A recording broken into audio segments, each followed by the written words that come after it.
খাসির মাংসের তেহারি মানেই রাজকীয় ব্যাপার।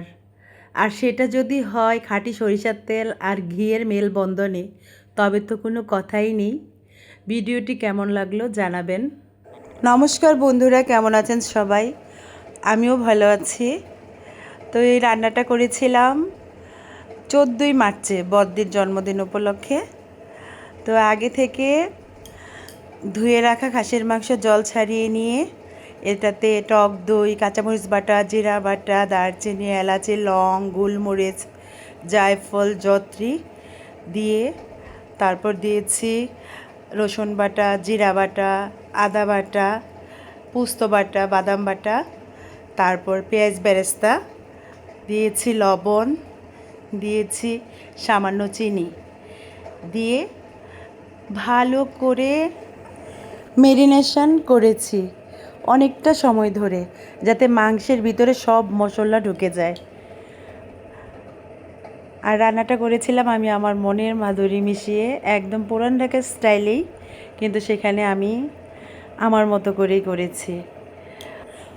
অনেকেরই মনে হতে পারে যে মশলা বেশি, আসলে এখানে মশলা বেশি না।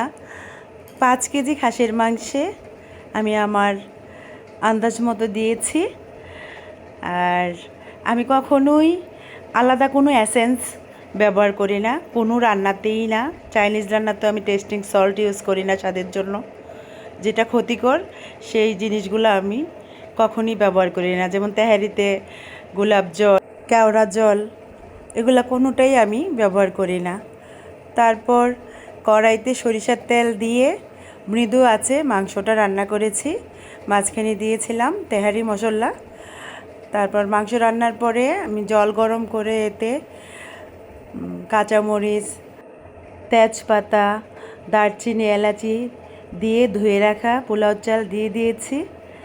তারপর ঘি দিয়েছি, লবণ দিয়েছি, তারপর কিশমিশ দিয়েছি, তারপর দুধ দিয়েছি, তারপর স্বাদের ভারসাম্য বজায় রাখতে চিনি দিয়েছি,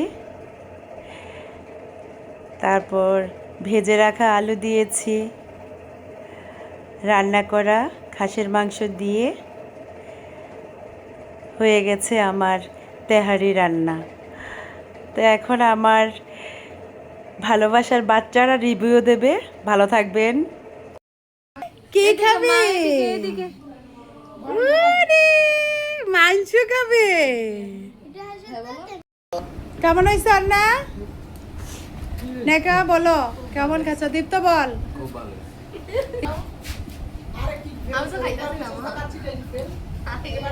এ পূর্বা, খুব ভালো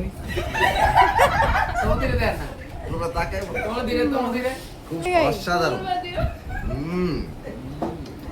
সুলতান ডাইন ফেল। পৃথা কেমন হয়েছে? সুলতান ডাইনের থেকে অনেক হাজার গুণে ভালো হয়েছে। সুলতান ডাইনের যে তেল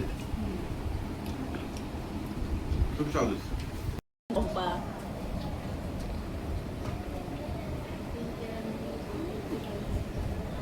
চেহারা তো শুকাই গেছে।